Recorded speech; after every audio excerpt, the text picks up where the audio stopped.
जी, तो देखिए, तो अभी हम वापस हमारे भक्ति प्रकारा में एंट्री किए हैं। तो जी, तो यहाँ पर ऐसा लिखा है कि किस प्रकार का कर्म भगवान को अर्पित किया जा सकता है। तो वैदिक कर्म तो अर्पित किया जाता ही है, क्योंकि वह वेदों में लिखा है।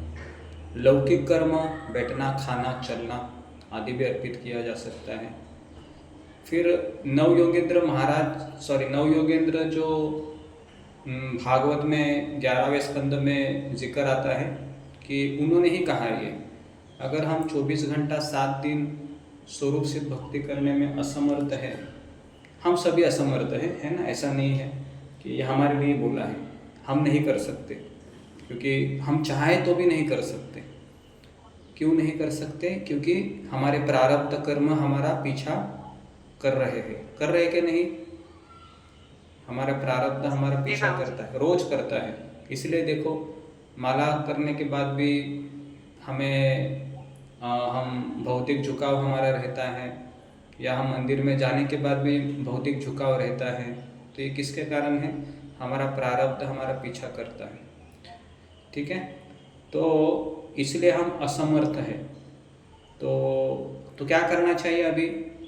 तो नवयोगेंद्र कहते हैं कि हमें फिर कर्मार्पणम करना चाहिए। ठीक है जी, तो आगे बढ़िए। हमारा मुख्य बिंदु यहाँ यह है कि ज्ञान के आकांक्षी और शुद्ध भक्ति के आकांक्षी दोनों कर्म अर्पण करते हैं। जब ये लोग अपने स्वभाव के अनुसार दुष्कर्म का प्रस्ताव करते हैं तो उनकी चेतना क्या होनी चाहिए? हरे कृष्ण। हाँ, तो क्या होनी चाहिए अभी चेतना, वो हम देखेंगे कर्मार्पणम करते समय। तो दुष्कर्म भी हमको कर्मार्पण करना पड़ेगा। कि दुष्कर्म क्यों करना पड़ेगा वो हम आगे देखेंगे। पढ़िए माता जी।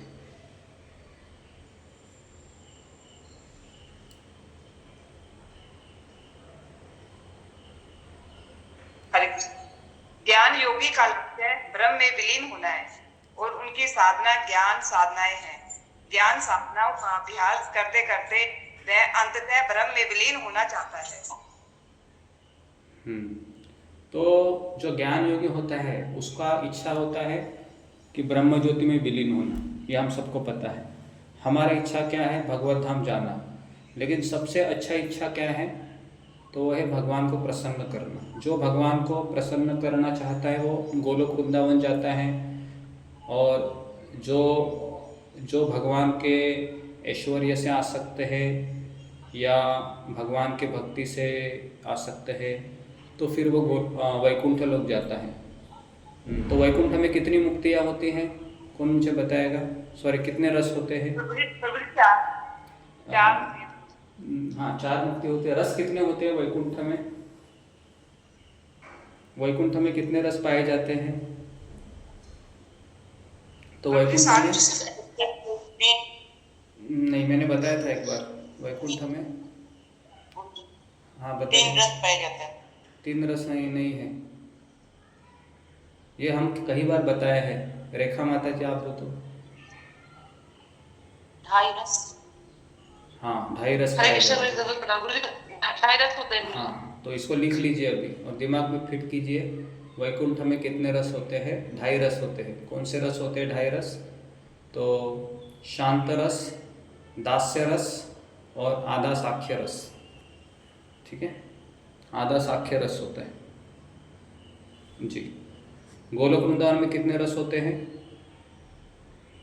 गोलोक वृंदावन में कितने रस होते हैं? 5 रस होते हैं। 5 रस होते हैं। ठीक है, तो क्लियर है? ओके, तो अभी हम आगे बढ़ते हैं जी। पढ़िए माता जी आगे।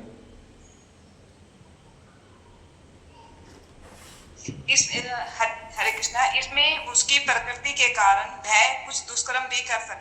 जब एक ज्ञानी गुरु के संपर्क में आता है तो वह कर्म अर्पण करने लगता है। हाँ, और अपना कर्म अर्पित करता है जी, क्योंकि ज्ञान में प्रवेश करने के लिए उसे अपना कर्म अर्पित करना पड़ता है। हरे कृष्ण। तो अभी यहाँ पर देखिए क्या लिखा है कि प्रकृति के कारण ज्ञान में प्रवेश करने से पहले अ, उसको दुष्कर्म भी करना पड़ सकता है। दुष्कर्म मतलब, दुष्कर्म का अर्थ क्या है कि हम करोड़ों जन्म से जो हमारी गंदी आदतें हैं, जो हम भक्ति में आने से पहले करते रहे हैं, तो अभी हम उसको खुलकर नहीं बताएंगे, लेकिन हम सब जानते हैं कि कुछ कुछ चीज़ जैसे झूठ बोलना हो, ईर्ष्या करना है, चोरी करना है, या फिर चुगली करना है, तो ये सारी चीज़ें हैं, ये दुष्कर्म में आती है ना। तो ये दुष्कर्म भी हमारा एक स्वभाव है। तो जी, तो इसलिए यहाँ पर लिखा हुआ है कि हम 16 माला करते समय भी दुष्कर्म कर सकते हैं, तो फिर हमें कर्मार्पणम करना पड़ेगा। जी, आगे पढ़िए अभी।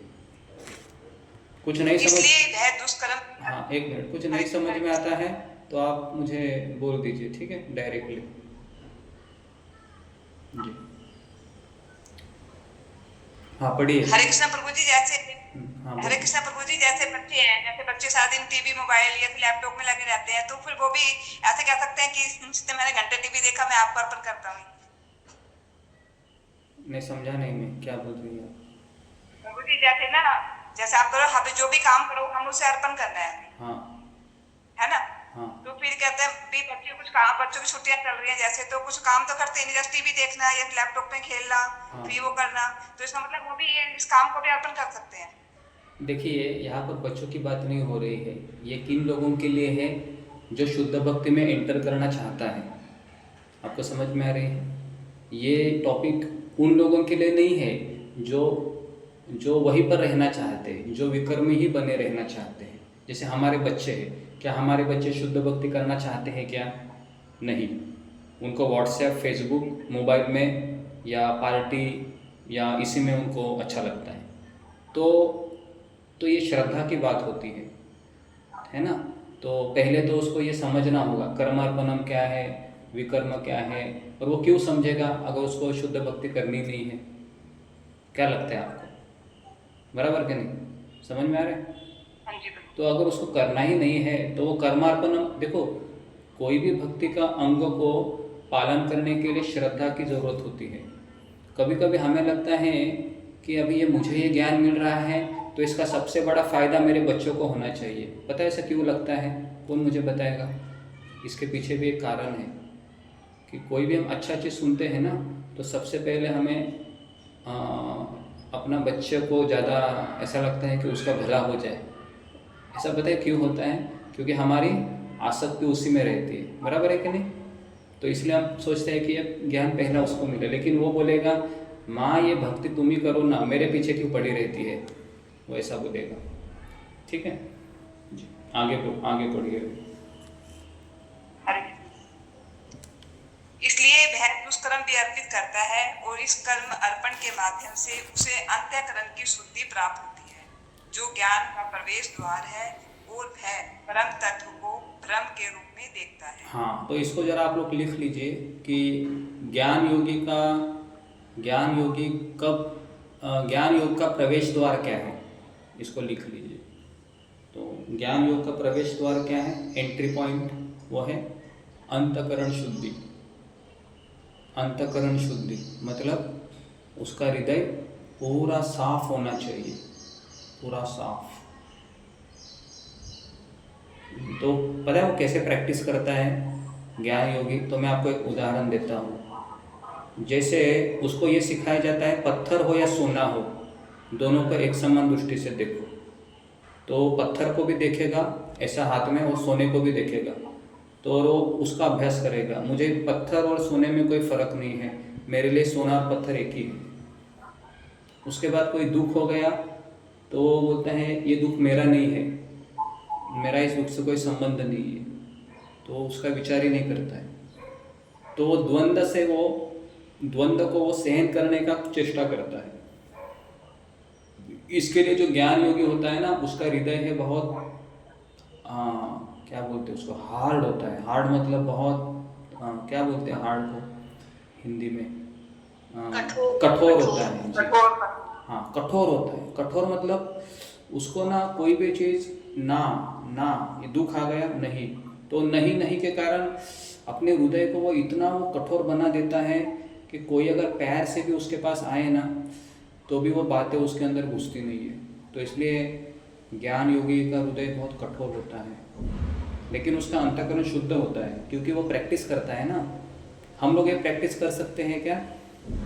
देखो करके हम कर सकते हैं, हमसे नहीं होगा ये चीज़। अगर हम करना भी चाहेंगे ना तो नहीं होगा, क्योंकि उसके लिए बहुत बहुत अभ्यास की आवश्यकता होती है। प्रभु जी, क्वेश्चन है। हाँ बोलिए। प्रभु जी, अगर हृदय का अंतःकरण शुद्ध हो रहा है तो फिर द्वंद्व क्यों उनको आएगा प्रभु जी? अभी तो फिर कोमल होना चाहिए ना अगर हृदय। नहीं, अभी कैसा है ना माता जी, वो ये उस व्यक्ति के बारे में बताया जा रहा है जिसको अभी ज्ञान योगी गुरु मिला है। वो अंडर प्रोसेस है। अंडर प्रोसेस जानती हो? जैसे अभी उसको बोला गया है कि तुम ज्ञान योगी गुरु का उसका दीक्षा भी हुआ होगा और उसने कुछ उपाय दिया होगा कि तुम अभी निष्काम कर्म करो। तो निष्काम कर्म करते करते करते करते उसका अंतःकरण शुद्ध हो जाता है ना। तो अभी वो अंडर प्रोग्रेस में है। तो इसलिए उसका हृदय कठोर तो बाद में भी होता ही है। अंतःकरण शुद्ध होने के बाद हृदय कठोर क्यों होता है?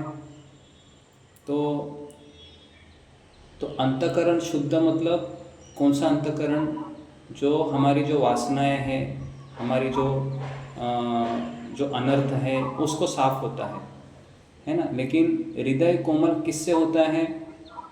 भागवत में हम क्या सुने हैं? हृदय कोमल किससे होता है? केवल भक्ति करने से होता है।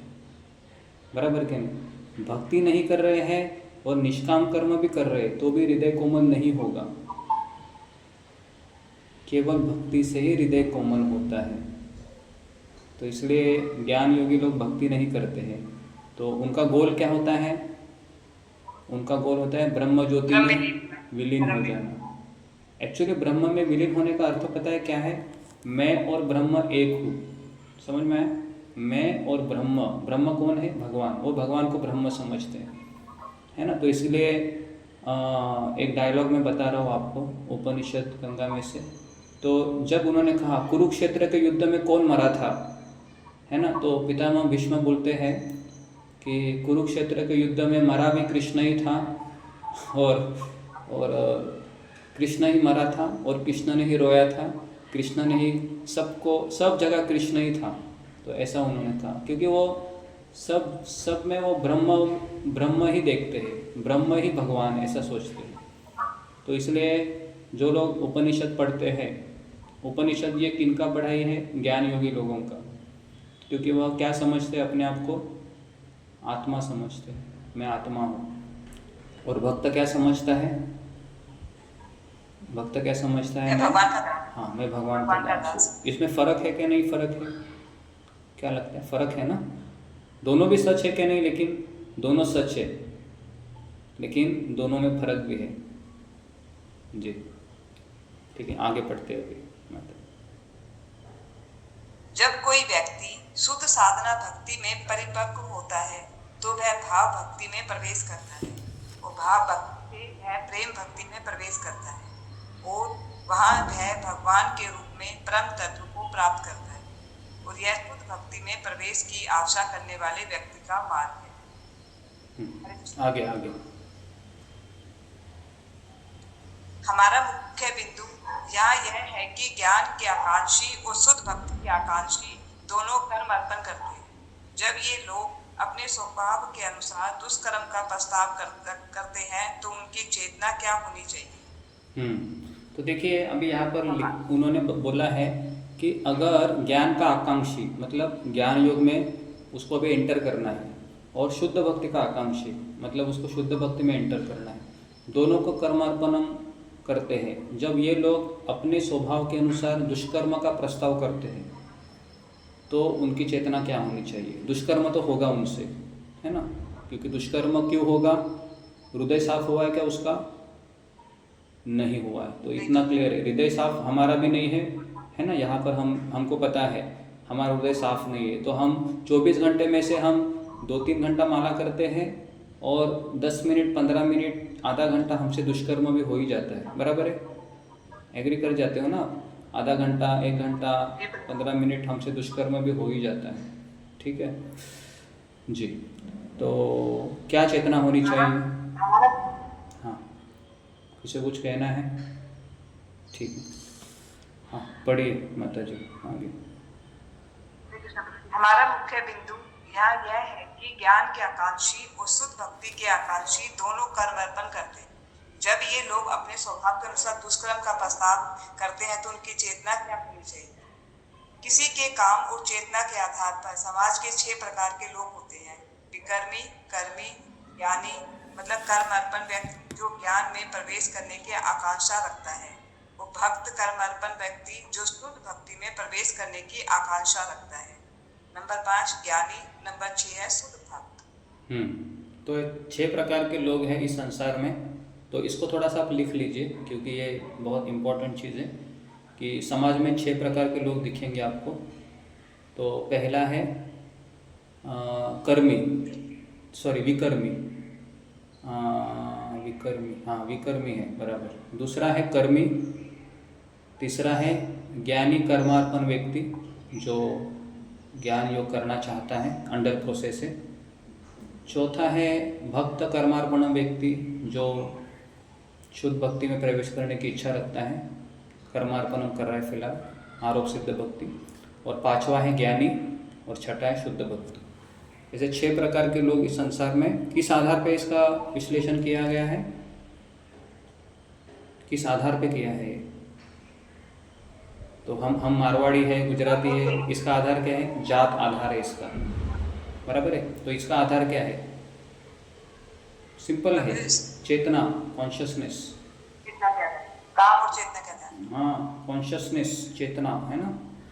तो हम एक दूसरे से हम अलग क्यों है? क्योंकि हमारा इच्छा अलग है, उसका इच्छा अलग है जी। ठीक है जी, आगे पढ़ते हैं अभी। कर्मी किसे कहते हैं? पढ़िए आगे। हरे कृष्ण। कर्मी कोई भी जो वेद की आज्ञाओं के अनुसार अपने कर्म करता है। तो कर्मी मतलब एक मिनट, कर्मी मतलब वेद की आज्ञा के अनुसार कर्म करता है, तो वह 4 नियम का पालन करता है बेसिकली, ठीक है? क्योंकि शास्त्र में तो लिखा है कि मांसाहार मत करो, जुआ मत करो। तो ये कर्मी है, ये कौन बताएगा कि वेदों का आज्ञा का पालन क्यों करता है? फिर भी इसको कर्मी कहा गया है क्योंकि इसका अभिलाषा क्या होता है कि मेरा भौतिक इच्छा, हाँ भौतिक इच्छा पूर्ण हो जाए, ठीक है? क्लियर है? तो ऐसा मत सोचिए कि जितने भी लोग इस संसार में शास्त्र का पालन करते हैं ये सब लोग भक्त हैं। कोई लोग अपना इच्छा पूर्ण करने के लिए भी फॉलो करता है, ठीक है? दूसरा है विकर्मी।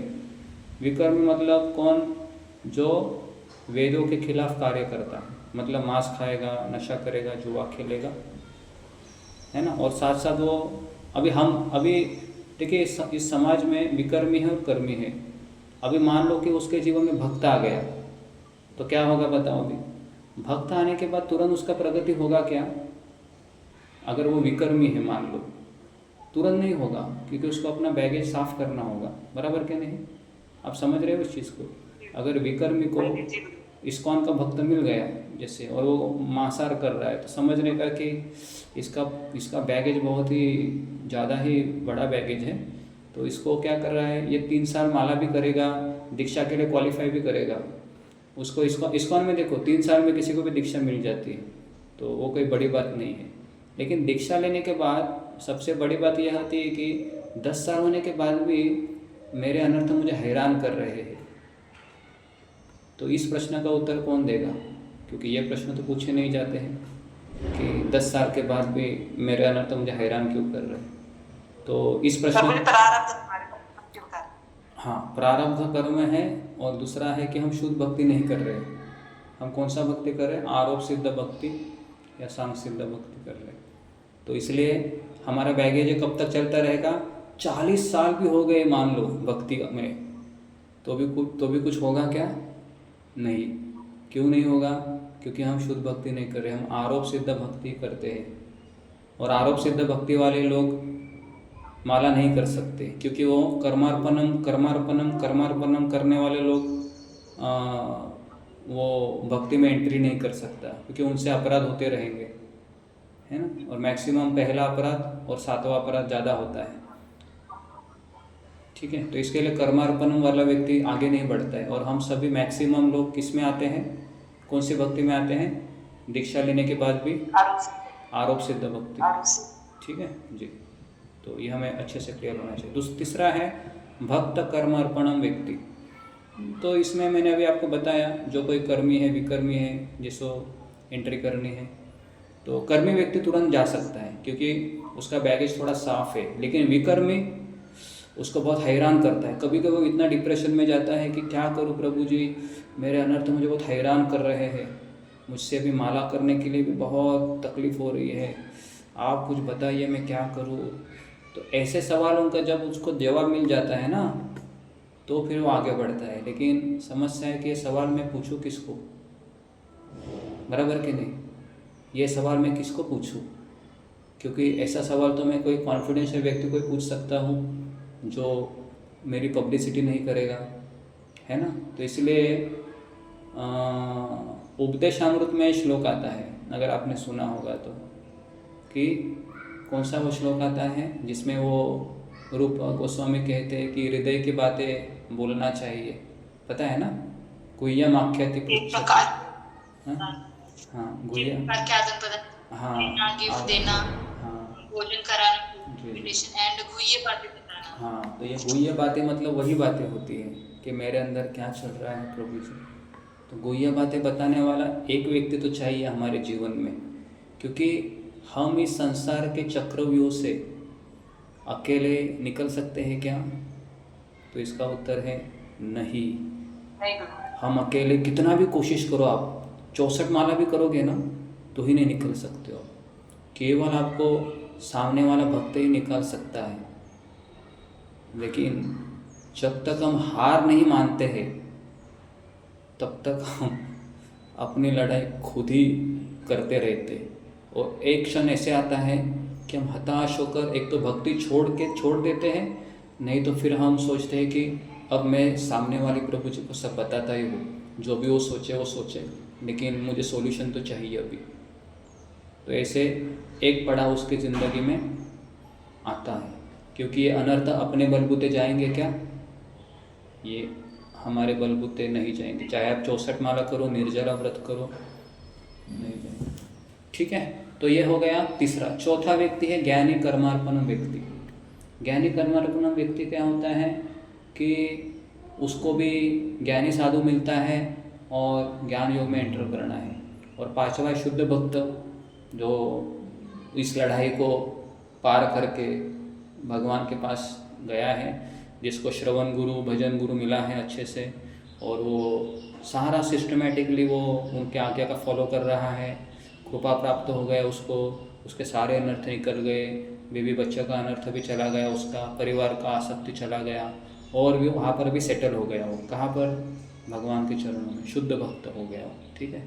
और आखिरी है, छठा कौन है? वो है ज्ञान योगी व्यक्ति, जो ब्रह्मा में विलीन होने के लिए क्वालिफाई हुआ, ठीक है। तो ऐसे 6 प्रकार के लोग होते हैं। अभी मुझे बताओ 6 में से ज़्यादा लोग किस कैटेगरी में रहेंगे अभी समाज में?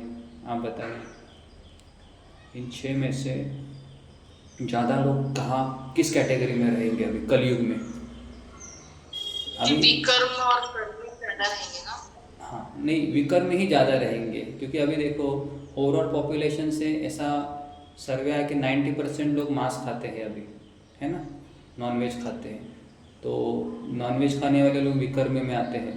तो इसलिए अबव 90% लोग कलयुग में विकर्मी है। कर्मी उसमें से कम रहेंगे, ज्ञान योगी उसमें कम रहेंगे, और शुद्ध भक्त 1% भी नहीं रहेगा, 0.00। समझ में आ रहा है आपको? इतना माइनर होगा अभी, ठीक है। जो गिने चुने लोग हैं, है ना, 40, 50, 30, 20 ऐसे रहेंगे, ठीक है। क्योंकि एक बार परम पूज्य जयद्वैत स्वामी महाराज ने कहा था कि हमारी संस्था में इसका भी कोई साहस करेगा कि मैं मध्यम अधिकारी हूँ, ये बोलने का भी साहस करने के लिए उसमें हिम्मत चाहिए, है ना, इतने सालों का अभ्यास करने के बाद भी। तो आप सोच सकते हो कि कनिष्ठ अधिकारी ही हम सब रहेंगे, क्योंकि इतना आसान नहीं है।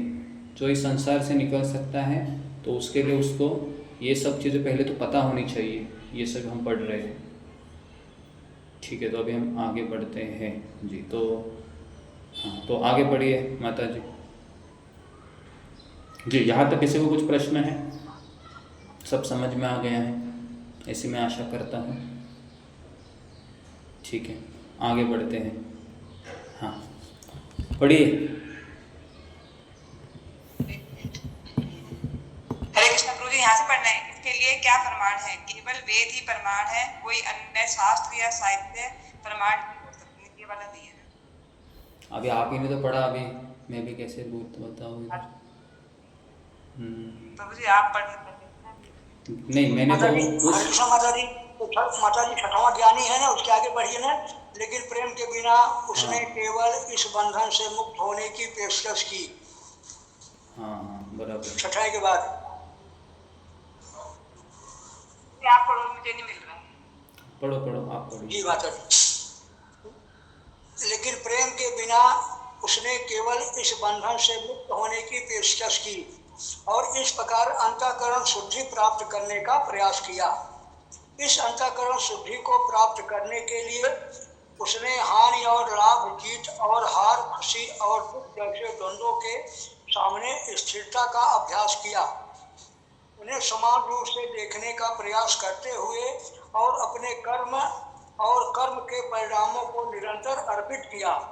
इस प्रकार उसने अंतःकरण शुद्धि प्राप्त की। जी। तो यहाँ पर रुक जाइए। देखिए, अंतःकरण शुद्धि कैसे होती है, तो यहाँ पर दो चीज़ें बताई गई हैं कि देखिए, कौन मुझे बताएगा कि ज्ञान योगी व्यक्ति का भगवान से प्रेम नहीं होता?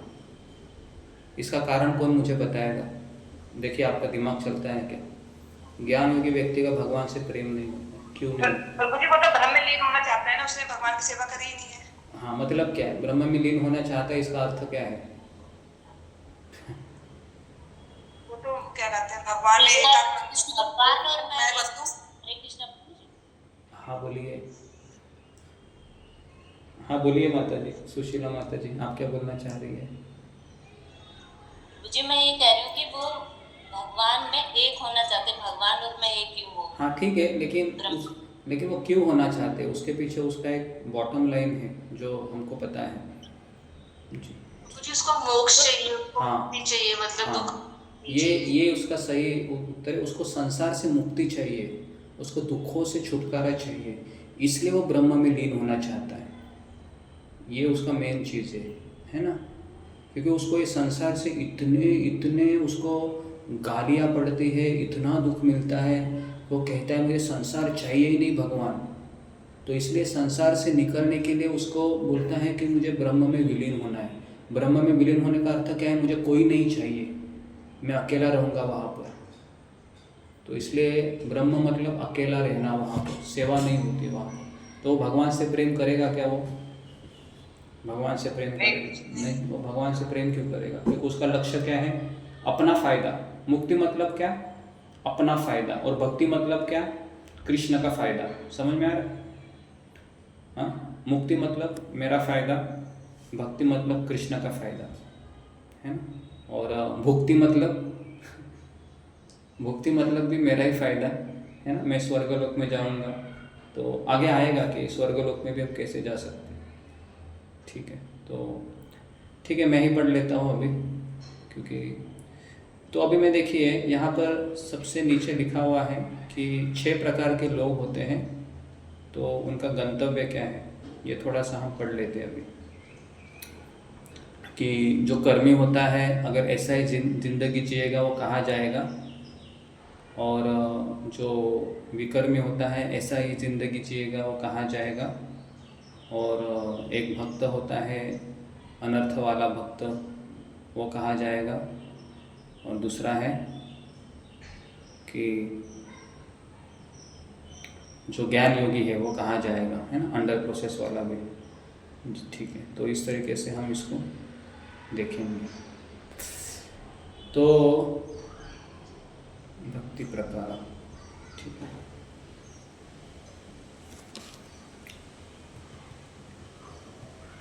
जी, तो सब लोग लिखिए कि कर्मी, what is the destination of कर्मी, विकर्मी, ज्ञानी एंड शुद्ध भक्त।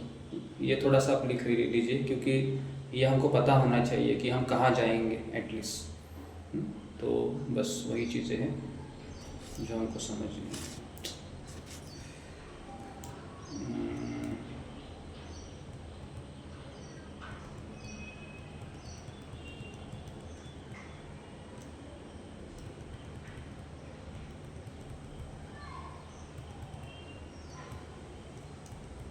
ठीक है, तो कर्मी है वह जो some people are only interested in dharma, है ना, अर्थ और काम। तो इनको क्या मिलता है? तो अगर वो धर्म प्रैक्टिस करते हैं उनको 3 चीज़ें मिलती है, लिखिए। उनको मिलता है अर्थ, पैसा, फिर काम, इंद्रिय तृप्ति, और धर्म, अर्थ, काम, ये 3 चीज़ें मिलती हैं उनको। अर्थ, काम, इतना ही मिलता है, ठीक है। तो ऐसे कर्मी कहाँ जाते हैं? तो ऐसे कर्मी देवताओं के उपासक होते हैं। लिख लीजिए, ऐसे कर्मी देवताओं के उपासक होते हैं और ये अपने पुण्य कर्मों का भोग करके स्वर्गलोक जाते हैं। ये अपने पुण्य कर्म का जो क्रेडिट है उसके दम पे आध्यात्मिक स्वर्गलोक जाते हैं, और स्वर्गलोक में बहुत एंजॉय करते हो। कितना साल एंजॉय करते हैं? तो लिखिए, जितना उनका क्रेडिट है वहाँ, ठीक है।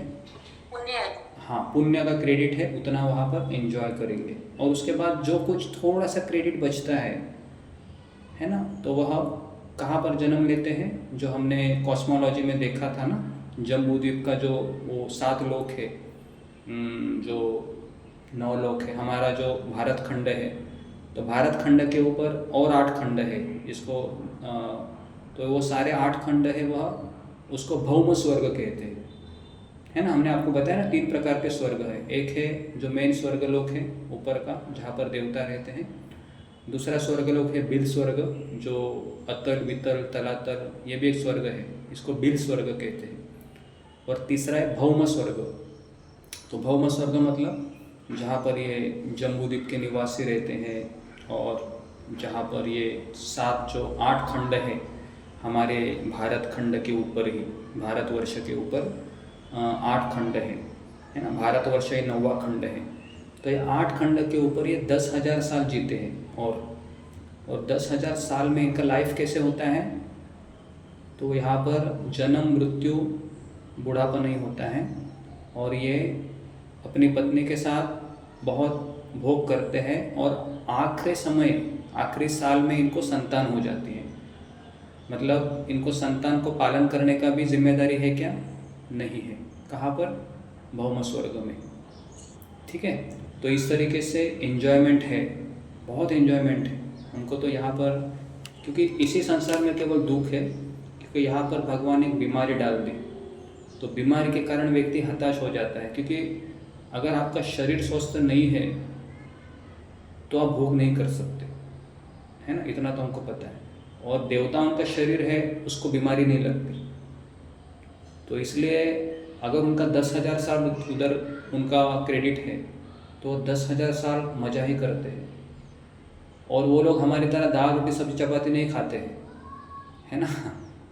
वो जो जूस है वहाँ का, है ना, जो झरनों से जूस निकलता है, सोमरस निकलता है, बस उसी को पीते हैं वो। और वो जो पीते हैं उसका सुगंध 80 मील 100 मील तक फैलता है। इसका मतलब है कि एक दूसरे के पास जाने से गंदगी भी नहीं लगती है। आपको समझ में आ रहा है? वो परफ्यूम नहीं मारते हैं जैसे हम लोग मारते हैं, बराबर है? मारते हैं कि नहीं है? शादी में जाते हैं तो शर्माते क्यों है? मारते तो है ना, मारते हैं।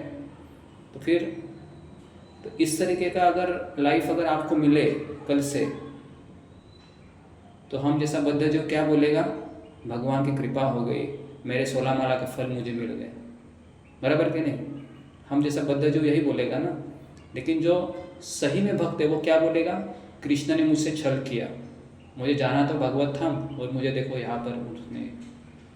समझ में आ रहा है आपको? इस तरह से हमको सोचना है, ठीक है जी। तो मैंने आपको एक तरीके से बता दिया कि कहा जाता है कर्मी, तो कर्मी जाता है जहाँ पर जन्म मृत्यु नहीं होता है, लेकिन जन्म होता है, मृत्यु होता है, बुढ़ापा बीमारी नहीं होती है, ठीक है।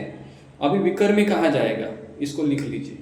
आपने लिखा कर्मी कहाँ जाएगा, लिखा होगा ना जी। अभी विकर्मी कहाँ जाएगा जी, तो लिखा है जो विकर्मी शास्त्रों का पालन नहीं करता है वह नरक में जाएगा, ऐसा लिखा है यहाँ पर, नरक में जाएगा। उसको अपना जो जिस तरह से पुण्य के फल होते हैं उसके जैसे पाप के फल होते हैं, पाप के फलों का क्रेडिट भोगेगा वो, क्रेडिट कह सकते हैं उसको, या फिर जैसा आप ठीक समझे, क्रेडिट और डेबिट ऐसे होता है ना, डेबिट बोल सकते, डेबिट खर्चा करेगा वो वहाँ पर, है ना। और बहुत पनिशमेंट होने के बाद वो वापस कहाँ जन्म लेगा, वापस इस संसार में आएगा, पृथ्वी लोक में। शायद वो चाइनीज़ बनेगा, अमेरिकन बनेगा या मुसलमान बनेगा, तो इस तरह से वो यहाँ पर आएगा विकर्मी, ठीक है। कर्मी भी ऐसे ही रहेगा, उसका पुण्य क्रेडिट खत्म होने के बाद वापस वो इसी संसार में आता है, ठीक है। प्रभु जी, विकर्मी जितने रहते वो सब भारत में नहीं जन्म लेते, मतलब दूसरे इसमें जाते हैं? हाँ, मोस्ट प्रोबेबली देखिए, जिसका कुछ क्रेडिट ही नहीं है, डेबिट ही है, तो वो भारत में जन्म नहीं लेगा, वो चाइनीज़ बनेगा या फिर फ्रांस में जन्म लेगा या फिर अफ्रीका में कोई गरीब कंट्री में जहाँ पर खाना भी नहीं मिलता है, ऐसी जगह पर जन्म लेगा वो, है ना। तो वहाँ से फिर वो अपना ज़िंदगी शुरू करेगा।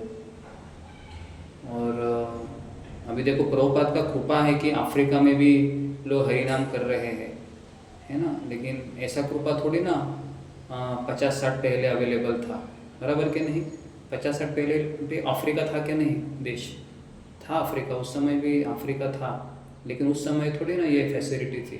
ये तो 50 साल पहले प्रभुपाद ने, अभी 70-80 साल हो गया, 50 नहीं, इस्कॉन शुरू होके 50-60 साल ही हुआ है अभी तक, ज़्यादा साल तो नहीं हुआ। प्रभुपाद 65 और 65 माइनस 100 करेंगे 35 और अभी 25, 60 साल हो गए हैं इस्कॉन शुरू होकर, है ना। तो 60 साल से हम देख सकते हैं कि अफ्रीका में लोग भक्ति कर रहे हैं, ठीक है। नहीं तो अगर आप थोड़ा सा अगर यूट्यूब में जाओगे ना, तो ऐसे ऐसे जगह है, अमेज़ॉन है, ब्राज़ील है, जहाँ पर ऐसे लोग रहते हैं, जापान है जहाँ पर कर्मी लोग ही, विकर्मी ही लोग मिलते हैं, है ना। जापान के सारे लोग 100% लोग मांसाहार करते हैं, है ना। चाइनीज़ लोग मांसाहार करते हैं।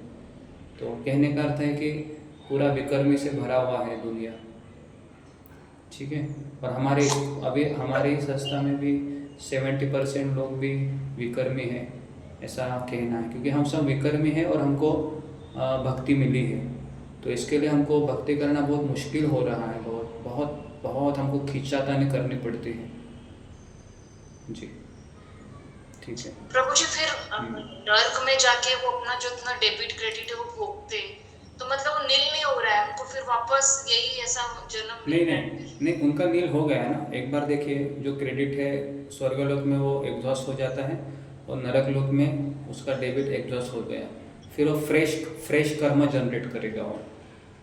और भगवान गीता में क्या कहता है, जब तक वह कर्म करेगा तब तक उसका क्रेडिट जमा होगा, बराबर के नहीं। मान लो बाद में आ भी गया पृथ्वी लोक में, कर्म तो करेगा कि नहीं? कौन सा कर्म करेगा? उसको ज्ञान ही नहीं है, तुम भगवान का दास है, ये ज्ञान कहाँ है उसको? नहीं है, तो कौन सा कर्म करेगा? सकाम कर्म करेगा, बराबर है। और इस संसार में कोई भी कर्म करने में जीव हत्या होती है कि नहीं? होती है, तो फिर वापस क्या होगा? बताओ, वापस वही जाएगा ना वो। आप समझ में आया ना? इसलिए ब्रह्मांड भ्रमित है, कौन भाग्यवान जीव, है ना? तो हम भाग्यवान जीव है। लेकिन हमारा, कर्मी का आपने बोला वो हाँ प्रभु कर्मी जी है वो। थोड़ा हाँ हरि बोल प्रभु हाँ जी। हाँ बोलिए। प्रभु जी जैसे अपने कर्म को बोला कि वो स्वर्ग में पहले भोग करता है, उसके बाद थोड़ा बहुत क्रेडिट बचता है तो वो जम्बूद्वीप के कोई तो भी जो आपने बताया जो हाँ 8 रहेंगे वहां पे जाता है, हाँ राइट? बराबर, हाँ जी। उसके बाद फिर वो भी वापस पुनः पृथ्वी में जन्म लेता है।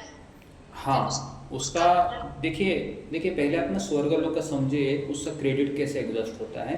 पहले अगर मान लो उसका 100 रुपये का क्रेडिट है, इसको अच्छे से समझिए। उसने 100 रुपये का पुण्य कर्म उसके पास है, और उसने वेदों का सब अच्छे से पालन किया, और डेमीगॉड वर्शिपर है, तो गीता के अनुसार वह उस लोक में चला गया जहाँ पर गणेश जी का लोक है, दुर्गा जी का लोक है, वहाँ पर चला गया। अभी वहाँ पर वह 100 रुपये का क्रेडिट होने के बाद, मान लो कि पूरा 100 रुपया भी नहीं होता है, 100 रुपया और 50 पैसा ऐसा समझ लो। अभी 100 रुपये का वहाँ पर एग्जॉस्ट किया, लेकिन 50 पैसा अभी भी बाकी है ना उसका। आप समझ में आ रहे हैं? तो 50 पैसे के लिए वो ये पृथ्वी के यहाँ पर भी स्वर्गलोक है, जो मैंने आपको बताया जम्बूद्वीप के आसपास। और हमारा जो भारत खंड है ये 9वां खंड आता है। हमारे भारत खंड के ऊपर और 8 खंड है जहाँ पर जिंदगी त्रेता युग के समान है। त्रेता युग मतलब कितना साल जीता है वो? 10,000 साल जीता है वहाँ पर, है ना? ये अभी हमने रिसेंटली ही कॉस्मोलॉजी के ऊपर हमने लेक्चर लिए थे, 15 लेक्चर लिए हैं। तो उसमें हमने ये सब बताया था कि वो जम्बूद्वीप के वहाँ पर उसका 50 पैसा एग्जॉस्ट हो जाता है, और उसमें भी वो 10,000 साल रहता है वहाँ पर उसको संतान नहीं होती है। अभी देखो यहाँ पर अगर हम पति पत्नी एक साथ रहते तो बच्चे होते, बराबर है। लेकिन स्वर्गलोक में, वो भौम स्वर्ग में, ये शादी भी करते हैं, इनको बच्चे नहीं होते हैं। समझ में आया क्या? तो स्त्री पुरुष का संयोग होने के बाद भी इनको बच्चे नहीं होते हैं। और बच्चे कब होते हैं? जब इनका 9,999 साल जब ख़त्म हो जाता है और 21 साल बच्चा है, तो फिर उसकी पत्नी जन्म देती है। मतलब बच्चे की जिम्मेदारी भी है क्या यहाँ पर? वहाँ पर नहीं है ना? हमारा मनुष्य का ज़्यादा एनर्जी कहाँ जाता है? बच्चे के पालन में जाता है। इतना सब अग्री करते हैं आप लोग? जाता है कि नहीं? 20 साल हमारे उसी में जाते हैं, 5 साल तो उसको दूध पिलाने में जाते हैं, और 10 साल उसको लिखाने पढ़ाने में, और आगे के 5 साल लड़की देखने में, बराबर है। तो 20 साल चले गए उसके, है कि नहीं? और 20 साल के बाद भी क्या करते हैं? उसके पोते के खिलाने में और 5 साल देते हैं। देते कि नहीं देते? सच सच बताइए। 25 साल हमारे ऐसे ही जाते हैं बच्चा है ना, बच्चा पालने में, बराबर है। और उसके बाद अगर आप भक्ति करना चाहोगे तो होता है क्या भक्ति बच्चा पालन के साथ? नहीं होता है, देखो आप। तो इसलिए ये हमारा सबसे बड़ा वीक पॉइंट है ना? तो इसके लिए आप बोलोगे कि फिर वो स्वर्गलोक में तो अच्छा है, लेकिन स्वर्गलोक में भक्ति है क्या? वहाँ पर भक्ति नहीं है। इसके लिए वहाँ पर केवल मज़ा ही मज़ा है। वहाँ पर 90% मज़ा है, 10% दुख है स्वर्गलोक में। यहाँ पर 90% दुख है और 99% दुख है, 1% मज़ा है ना? जब भी बच्चे को आपको 10वीं में पास होता है, या उसको नौकरी लगती है, या बच्चे का शादी होता है, बस तभी तो सुख मिलता है, बराबर है। वही दिन, जिस दिन शादी होता है उसी दिन सुख लगता है घर में, है ना? और उसके बाद फिर दुख शुरू होता है कि नहीं होता है? होता है ना रेखा माता जी? होता है। आपका भी बेटा है? जी होता है। हाँ, तो आपका बेटा, इसके लिए मैंने बोल रहा हूँ पहले से। जी ओके। तो जी, तो इस तरीके से ये काम करता है। अभी विकर्मिका हो गया, कर्मिका हो गया। अभी ज्ञानी है तो ज्ञानी का लिखिए। जो ज्ञानी है वह कहाँ जाएगा?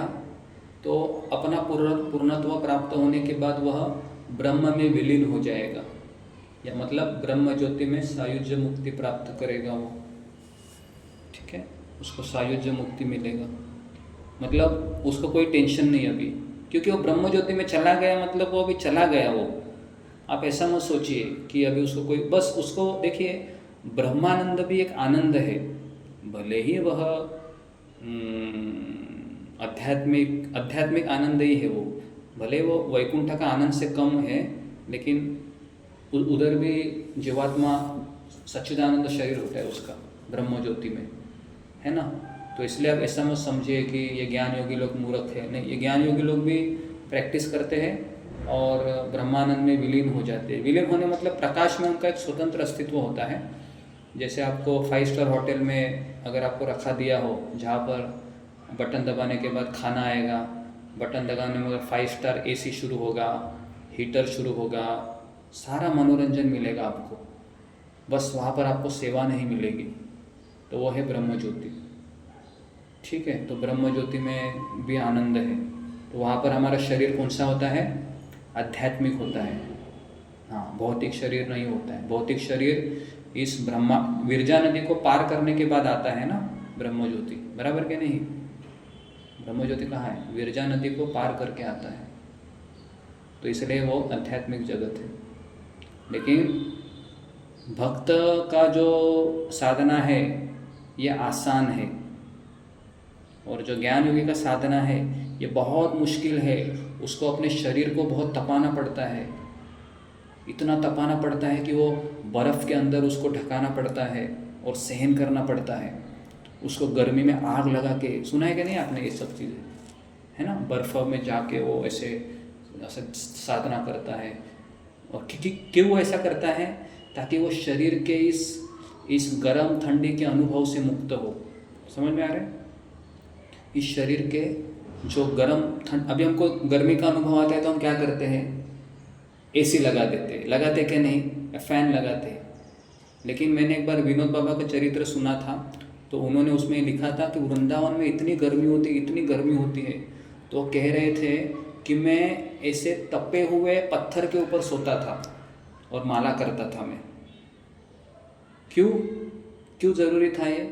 क्योंकि उस गर्मी को सहन नहीं किया मैं तो क्या होगा? मुझे वृंदावन से जाना पड़ेगा। कई लोग वृंदावन आते हैं लेकिन एटमॉस्फेयर सहन नहीं होता, इसलिए घर जाते कि नहीं? क्योंकि वृंदावन का एटमॉस्फेयर बहुत भयानक है। गर्मी भी बहुत तेज़ होती है, ठंडी भी तेज़ होती है। सुना है कि नहीं आपने? ठंडी भी बहुत तीव्र होती है ना? 2 डिग्री 4 डिग्री 5 डिग्री टेम्परेचर हो जाता है ठंड में, और गर्मी में 50 डिग्री 45 तक जाता है।